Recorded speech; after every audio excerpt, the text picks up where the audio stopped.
ደሞዝ ጭማሪ አትጠይቁኝ፣ የሚከፈላችሁም ይበዛባችኋል። የጤና ባለሙያዎች ጥያቄና የጠቅላይ ሚኒስትሩ ምላሽ እያነጋገረ ነው። በዝርዝር መረጃችን ትሰሙታላችሁም። በአማራ ክልል የተለያዩ አካባቢዎች በአገዛዙ ጦርና በፋኖ ኃይሎች መካከል ዛሬም ከባድ ውጊያ መቀስቀሱ ታውቋል።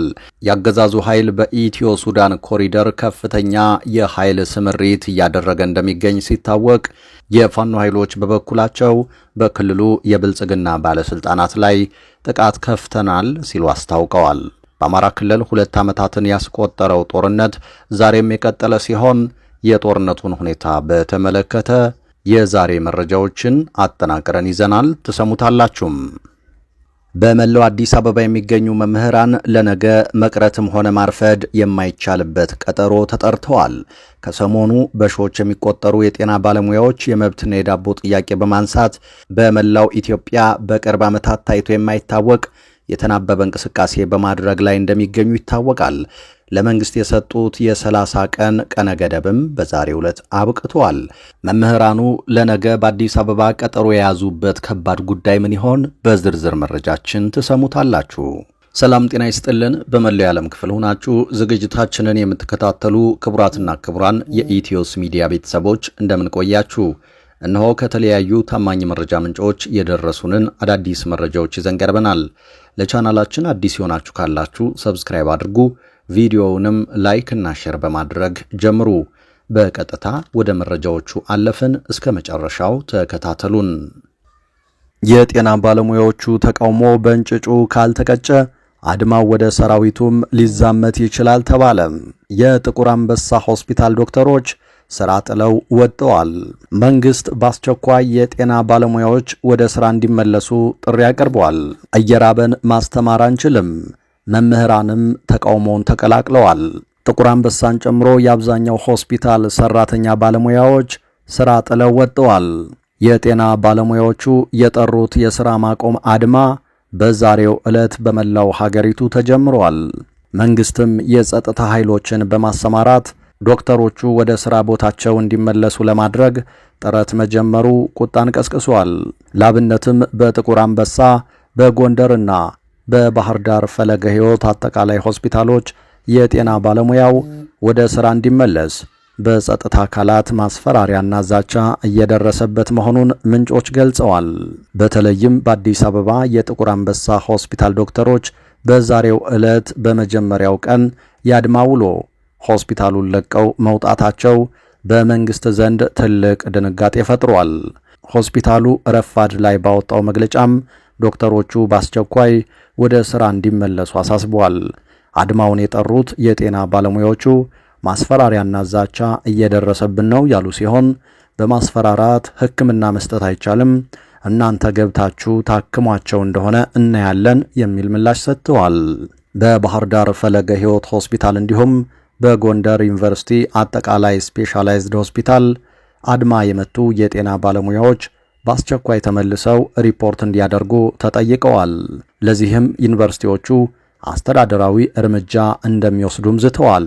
ምንም አያመጡም ሲሉ ለነበሩት ሁሉ ይሄው ምን እንደምናመጣ አሳይተናቸዋል ያሉት የጥቁር አንበሳ ሆስፒታል ዶክተሮች መንግስት ከእልህና የኃይል እርምጃ ወጥቶ ለጥያቄያችን ምላሽ ካልሰጠ በቀጣይ ቀናት የሚፈጠረው ነገር ከባድ ነው ሲሉም አስጠንቅቀዋል። ላብነትም በዛሬው አድማ ብቻ ብዙ ታካሚዎች በሕክምና ጦት መሰቃየታቸውን በማንሳት ህሙማንን እስካሁን ለሰው ልጅ ሞራል ብለን እየራበን ስናገለግል ነበር፣ የዚህ ቀውስ ተጠያቂም መንግስት እንደሆነ አወቁልን ብለዋል ዶክተሮቹም። በሌላ በኩል እንደ 4 ኪሎ መረጃ ምንጮች ከሆነ ከመምህራኑም ከጤና ባለሙያዎቹም ተቃውሞ በላይ በመንግስት ደረጃ በትላልቅ ስጋትነት የታየው ደግሞ ወታደሩም ይህንን ተቃውሞ ሊቀላቀል ይችላል የሚለው መሆኑ ተገልጿል። ፊልድ ማርሻል ብርሃኑ ጁላ ባሉበት በተካሄደ አንድ ወታደራዊ ግምገማ ላይ ወታደሩ ውስጥም የከረሙ የደሞዝና የጥቅማ ጥቅም ጥያቄዎች አሉ። ያሁኑ የጤና ባለሙያዎች አድማ መነሻ ምክንያት ሆኖት ወታደሩም ተቃውሞውን ከመቀላቀሉ በፊት የጤና ባለሙያዎቹን ተቃውሞ በእንጭጩ ማስቀረት አለብን የሚል ምክረ ሐሳብ እንደቀረበ ነው ከወታደራዊ ምንጮች የተገኘው መረጃ የሚያሳየው። በጦርነቱ ላይ ቅሬታ እያነሳ የሚገኘው ወታደር ይህንን አጋጣሚ በመጠቀም አፈሙዙን ሊያዞርብን ይችላል የሚል ቅድመ ማስጠንቀቂያ ሪፖርት ለፊልድ ማርሻል ብርሃኑ ጁላ እንደቀረበላቸው ነው የተሰማው።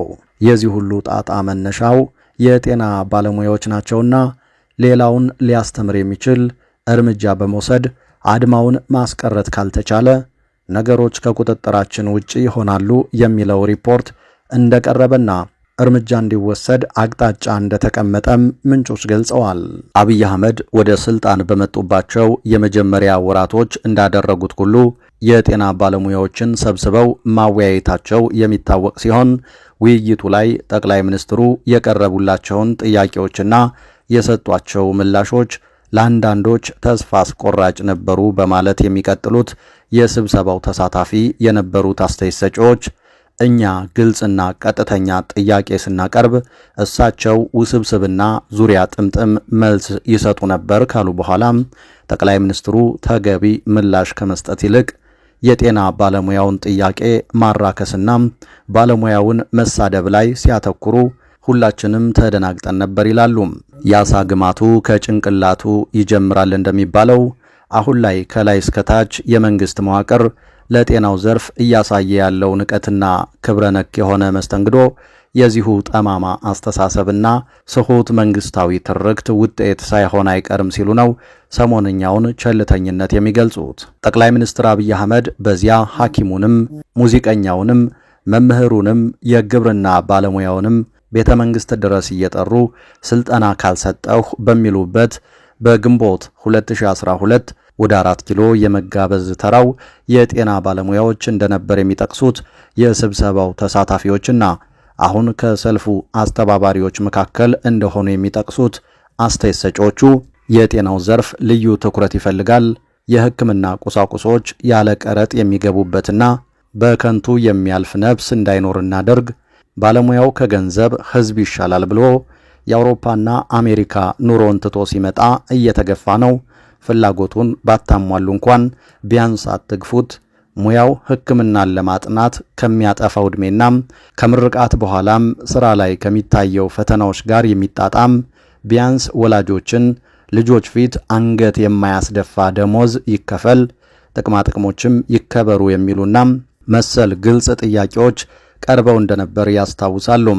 ይሁን እንጂ የስብሰባው ማጠቃለያ እንዳጀማመሩ አልነበረም በማለት ቀጠል ያደርጉና በስብሰባው መዝጊያ ከጠቅላይ ሚኒስትሩ አንደበት የሰማነው በህልም ይሁን በውን እስክንል ድረስ አስደንጋጭ ነበር ይላሉ። በዚያ መድረክ ጠቅላይ ሚኒስትር አብይ አህመድ ከሰጧቸው የተንሻፈፉና ቀናነት የጎደላቸው ምላሾች መካከል ሲኒየር ዶክተሮች እንደ ሲቪል ሰርቫንት 8 ሰዓት መች ትሰሩና ነው ደሞዝ የሚጨምርላችሁ? እንኳን ሊጨምርላችሁ የሚከፈላችሁም ይበዛል። ተማርን አትበሉ።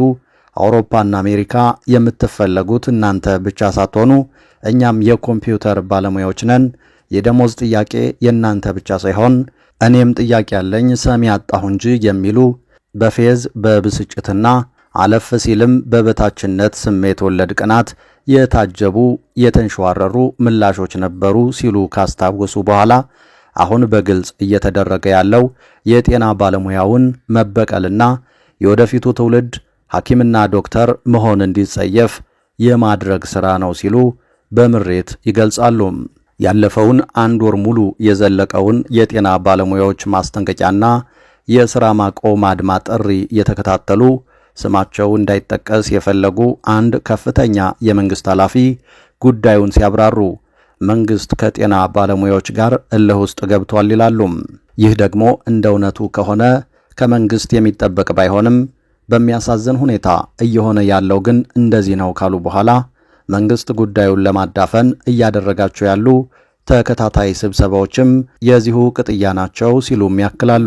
እኔ በስብሰባዎቹ ላይ የመሳተፍ ዕድል ባይኖረኝም ከስብሰባ ተሳታፊ ወዳጆቼ እንደሰማሁት ከሆነ ጉዳዩ የተያዘበት መንገድ አደገኛ ነው ሲሉ የሚቀጥሉት ባለስልጣኑ ባለፈው ሳምንት ብቻ ጠቅላይ ሚኒስትር አብይና ምክትላቸው በተገኙበት የተካሄዱ ከ3 በላይ ስብሰባዎች የባለሙያዎቹን ጥያቄ በምን መልኩ እንፍታ የሚሉ ሳይሆን አድማው እንዳይነሳና ሌሎች ማህበራትም የነሱን እግር ተከትለው ወደ አድማው እንዳይገቡ አለፍ ሲልም ወደ አመጽ ተሸጋግሮ ከቁጥጥር ውጪ እንዳይሆን ምን እናድርግ በሚለው ጉዳይ ላይ ያተኮረና በመላው ሀገሪቱ ተግባራዊ የሚሆን የአስቸኳይ ጊዜ አዋጅ አውጆ መከላከያ ሰራዊትን እስከ ማሰማራት የዘለቀ አማራጭ ቀርቦ ውይይት እንደተደረገበት አውቃለሁ ካሉ በኋላ እኔ እንደማስበው ግን ይህ አካሄድ በራስ ላይ እባብ እንደመጠምጠም ያለ ዋጋ ሊያስከፍል የሚችል እንደሆነ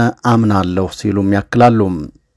በሌላ መረጃችን በመላው አዲስ አበባ የሚገኙ መምህራን ለነገ መቅረትም ሆነ ማርፈድ የማይቻልበት ቀጠሮ ተጠርተዋል። ከሰሞኑ በሺዎች የሚቆጠሩ የጤና ባለሙያዎች የመብትና የዳቦ ጥያቄ በማንሳት በመላው ኢትዮጵያ በቅርብ ዓመታት ታይቶ የማይታወቅ የተናበበ እንቅስቃሴ በማድረግ ላይ እንደሚገኙ ይታወቃል። ለመንግስት የሰጡት የ30 ቀን ቀነ ገደብም በዛሬው ዕለት አብቅቷል። ይህ የጤና ባለሙያዎች እንቅስቃሴ እንደ መምህራን፣ አርሶ አደሮች፣ ነጋዴዎች ወዘተ ባሉ የህብረተሰብ ክፍሎች ዘንድ እንዳይተላለፍ አንዳንድ ጥረቶች እየተደረጉ እንዳሉ ሚዲያችን ያደረጋቸው ዳሰሳዎች ያሳያሉ። ከነዚህም አንዱ በመምህራን ላይ ያተኮረ ሲሆን የአዲስ አበባ ከተማ አስተዳደር ትምህርት ቢሮ በነገው ዕለት አንድ የማይቀርበትና አስቸኳይ ስብሰባ መምህራንን መጥራቱን ለማረጋገጥ ተችሏል። ሮብ ግንቦት 6 2017 ዓ.ም በከተማ ደረጃ አጠቃላይ የመምህራን ስብሰባ ስላለ የትምህርት ቤቱ መምህራን በሙሉ ከጠዋቱ 2 ሰዓት ጀምሮ እንድትገኙ የሚል ማሳሰቢያ በሁሉም ትምህርት ቤቶች እየተለጠፈ ይገኛል። መልእክቱ አክሎም በዕለቱ መቅረትም ሆነ ማርፈድ የማይቻል መሆኑን እያሳሰብን ለሚፈጠረው ችግር ትምህርት ቤቱ ኃላፊነቱን የማይወስድ መሆኑን በጥብቅ እናሳስባለን የሚል ተመሳሳይ መልእክት ያለው ማሳሰቢያ በየትምህርት ቤቶቹ ተለጥፏል። ሚዲያችን ያነጋገራቸው የከተማው ትምህርት ቢሮ ባልደረቦች ስብሰባው ከሰሞኑ የጤና ባለሙያዎች ያነሱትን ተቃውሞ ተከትሎ መምህራንም ተመሳሳይ ድርጊት ውስጥ እንዳይሳተፉ ለማሳሰብ መሆኑን ጠቁመው ስብሰባው እንዲካሄድ አቅጣጫ የመጣው ከበላይ አካል ነው ብለዋል። የጤና ባለሙያዎች ጥያቄ የኛም ጥያቄ ነው በሚል በፌስቡክ አማካኝነት አንዳንድ መምህራን ድምጽ ማሰማት ጀምረዋል። የኢትዮጵያ መምህራን ድምጽ ይሰማ ኮሚቴ 3 አበይት ቁም ነገሮችን መጥቀስ እንፈልጋለን። ህዝብን ማዳመጥ የመንግስት ህገ መንግስታዊ ግዴታ ነው። መንግስት ያዳምጥ ስንል እባክህ ሩህሩህ አዛኝና ሰው አክባሪ ሁን እያልን እየተማጸንን አይደለም። የህዝብን ሮሮና ብሶት ማዳመጥ ህገ መንግስታዊ ግዴታ ነው። ስልጣን ላይ የተቀመጥከው ለዚህ ነው። ማያዳምጥ መንግስት የማይደመጥ መንግስት ይሆናል። መንግስት ህዝብን የሚያዳምጠው በህገ መንግስቱ ስለሚገደድ ብቻ መሆን የለበትም። የህዝብ ወገን ነኝ የሚል ስልጣን የያዘ ፓርቲና መንግስት፣ ህዝብን ምረጠኝ የሚል ፓርቲና መንግስት የህዝብ ከበሬታና አመኔታ ሊያገኝና ዓላማውን በተግባር ላይ ሊያውል የሚችለው ህዝብን ሲያዳምጥ ብቻ ነው የሚሉ መልእክቶችን ያዘሉ የመምህራን ድምጾች እየተስተጋቡ ይገኛሉ። በየትኛውም ሴክተር የሚገኝ የመንግስት ሰራተኛ ተምሮ እንዳልተማረ በመሐይም ካድሬዎችና የቢሮ ኃላፊዎች መብቱ እየተረገጠ እንዳይረጋጋ በመንግስት የታቀደ ኢኮኖሚያዊ ጫና እየደረሰበት ይገኛል። የሰሞኑ የጤና ባለሙያዎችም ጥያቄ የሁሉም የመንግስት ሰራተኛ ጥያቄ ነው። ከእንግዲህ መሐይም ሹመኞች እራት እንዲበሉ ሻማ ይዘን የምንቆምበት ወቅት አልፏል። በትግላችን መብታችንን እናስከብራለን በማለት ጽሑፎችን እያጋሩ ይገኛሉ። በሌላ መረጃ በአማራ ክልል የተለያዩ አካባቢዎች በአገዛዙ ጦርና በፋኖ ኃይሎች መካከል ዛሬም ከባድ ውጊያ መቀስቀሱ ታውቋል። የአገዛዙ ጦር በኢትዮ ሱዳን ኮሪደር ከፍተኛ የኃይል ስምሪት እያደረገ እንደሚገኝ ሲታወቅ፣ የፋኖ ኃይሎች በበኩላቸው በክልሉ የብልጽግና ባለስልጣናት ላይ ጥቃት ከፍተናል ሲሉ አስታውቀዋል። በዛሬው ዕለት በደቡብ ወሎ አምባሰል ተራሮች ከንጋት ጀምሮ በከባድ መሳሪያ የታገዘ ውጊያ መቀስቀሱን የመረጃው ምንጮች ተናግረዋል። ውጊያው የተቀሰቀሰው ያገዛዙ ጦር በሁለት ይዞታዎች ማለትም ከደሴ ከተማ በተለያየን በኩልና ከአምባሰል ማርዬ በኩል ወደ ተራራማ አካባቢዎች ተኩስ መክፈቱን ተከትሎ ነው ተብሏል። አምባሰል ቀጠና አገዛዙ ከዚህ በፊት በወሎ የሚንቀሳቀሱ አደረጃጀቶች በጋራ ተወያይተው የመርጦ የአንድነት ዲክላሬሽንን ባወጁበት ወቅት ከባድ የሜካናይዝድ ውጊያ ያደረገበት ቀጠና መሆኑ የሚታወስ ሲሆን ዛሬም በአምባሰል ተራራማ አካባቢዎች ነው ከባዱ ውጊያ መቀስቀሱ የታወቀው። በአካባቢው ይህ ዘገባ እስከ ተጠናቀረበት ጊዜ ድረስ ውጊያው ተባብሶ መቀጠሉን የደረሱ ሰብአዊና ቁሳዊ ጉዳቶችን ለማወቅ እንዳልተቻለም የመረጃ ምንጮቻችን ተናግረዋል። በተመሳሳይ በሰሜን ሸዋ ዞን ሸዋሮቢት ከተማ አቅራቢያ የለን የተባለ አካባቢ ከጠዋት ጀምሮ በአገዛዙ ጦርና በፋኖ ኃይሎች መካከል ከባድ ውጊያ እየተደረገ እንደሚገኝ የአካባቢው ነዋሪዎች ተናግረዋል። በአካባቢው በሚደረገው ውጊያ የሚተኮሰው የከባድ መሳሪያ ድምፅ ሸዋሮቢት ከተማ ድረስ የሚሰማ መሆኑን የተናገሩት ነዋሪዎቹም ሆኖም በከተማዋ የተለየ እንቅስቃሴ ግን አይስተዋልም ብለዋል። በየለን ቀጠና የሚደረገው ውጊያ ይህ ዘገባ እስከተጠናቀረበት ጊዜ ድረስ የቀጠለ ሲሆን የአማራ ፋኖ ሸዋ ጠቅላይ ግዛት እዝ አመራሮች በበኩላቸው በውጊያው ድል እያደረግን እንገኛለን ሲሉ ተናግረዋል። በምዕራብ ጎንደር ዞን የኢትዮ ሱዳን ድንበር ኮሪደር ቀጠና ደግሞ ዛሬ አገዛዙ የኮማንዶና የአየር ወለድ ኃይልን ጨምሮ ከፍተኛ ወታደራዊ ስምሪት እያደረገ እንደሚገኝ የመረጃው ምንጮች አጋልጠዋል። በቋራና መተማ ወረዳ በሚገኙ የድንበር አካባቢዎች ከፍተኛ የፋኖ ኃይል አለ በሚል በተደጋጋሚ ወታደራዊ ዘመቻ አድርጎ ውጤት ያላገኘው በሌተናንት ጀነራል ብርሃኑ በቀለ የሚመራው ያገዛዙ ጦር ሰሜን ምዕራብ ዕዝ አሁን ደግሞ በኮማንዶና አየር ወለድ ታግዞ ሌላ ዙር ዘመቻ ለመሞከር እየተዘጋጀ ነው ሲሉ የመረጃው ምንጮች ተናግረዋል። በቀጠናው የሚደረገው ወታደራዊ ስምሪት ከእይታችን ውጭ አይደለም ያሉት አንድ የአማራ ፋኖ ብሔራዊ ኃይል የቀጠናው አመራር ደግሞ አገዛዙ የመዋጋት ሞራል የሌለው ወታደር ይዞ ለውጥ አመጣለሁ የሚል ህልሙን መቼ እንደሚቀይር አላውቅም፣ በእኛ በኩል በተለመደው ሁኔታ ምላሽ እንሰጣለን ሲሉ ነው የተናገሩት። በተመሳሳይ በጎጃም ቀጠና የድሮን ቅኝትን ጨምሮ ከፍተኛ ወታደራዊ እንቅስቃሴ እንዳለ የመረጃው ምንጮቻችን አመላክተዋል። በትናንትናው ዕለት በምዕራብ ጎጃም ዞን ቡሬ ቀጠና የአማራ ፋኖ ብሔራዊ ኃይል ጎጃም 5ኛ ክፍለ ጦር አገዛዙ በግዳጅ አፍሶ ወደ ብር ሸለቆ ወታደራዊ ማሰልጠኛ ሲያጓጉዛቸው የነበሩ 50 ያህል ወጣቶችን አስለቅቄያለሁ ብለዋል። አገዛዙ ወጣቶችን በወታደራዊ እጀባ ከቡሬ ኢንዱስትሪ ፓርክ አካባቢ ከሚገኝ ማቆያ ወደ ብር ሸለቆ ወታደራዊ ማሰልጠኛ ተቋም ለማስገባት ሲጓዝ ከቀኑ 10 ሰዓት አካባቢ ዋንገዳም የተባለ ቦታ ላይ የፋኖ ኃይሎች ደፈጣ በመጣል ምልምል ወጣቶችን ካገዛዙ ማስለቀቅ ችለናል ብለዋል። በሌላ በኩል አገዛዙ በክልሉ የተለያዩ አካባቢዎች የተጠናከረ የድሮን ቅኝት እያደረገ እንደሚገኝ ነው የተሰማው። ዛሬን ጨምሮ ባለፉት 3 ቀናት የተጠናከረ የድሮን ቅኝት በወልዲያ ዙሪያ፣ ቃሊም፣ ደብረ ብርሃን ዙሪያ፣ ቡሬ፣ ዳንግላ፣ ባህር ዳር ዙሪያ ወረዳ፣ ቋራ፣ ጃዊ አካባቢዎች ተደጋጋሚ አሰሳ እየተደረገ እንደሚገኝ ነዋሪዎች ጨምረው ተናግረዋል። በሌላ መረጃ የኤርትራ ጦር በምጽዋም በአሰብም መከበቡ ተሰምቷል። ይህንን ተከትሎ የኤርትራ ጦር ለድንገተኛ ግዳጅ ጦሩ በተጠንቀቅ እንዲሆን በሳምንቱ መጀመሪያ ስምሪት ተሰጥቶታል። ፕሬዝዳንት ኢሳያስ አፈወርቂ ያልጠበቁት ወጀብ አዲሃሎ ቤተ መንግስትን እየነቀነቀው እንደሚገኝ ነው የተነገረው። አዛውንቱ ፕሬዝዳንት ኢትዮጵያ ወደ ቀይ ባህር ድርሽ አትልም በሚል ፊታቸውን ወደ አሰብ ባዞሩበት ቅጽበት በምጽዋ ወደብ በኩል ያልተጠበቀው እየሆነ ነው ተብሏል። ሚሳኤሎችና ድሮኖች ከወደቡ አፍንጫ ስር እየተወነጨፉና እየተምዘገዘጉ ነው።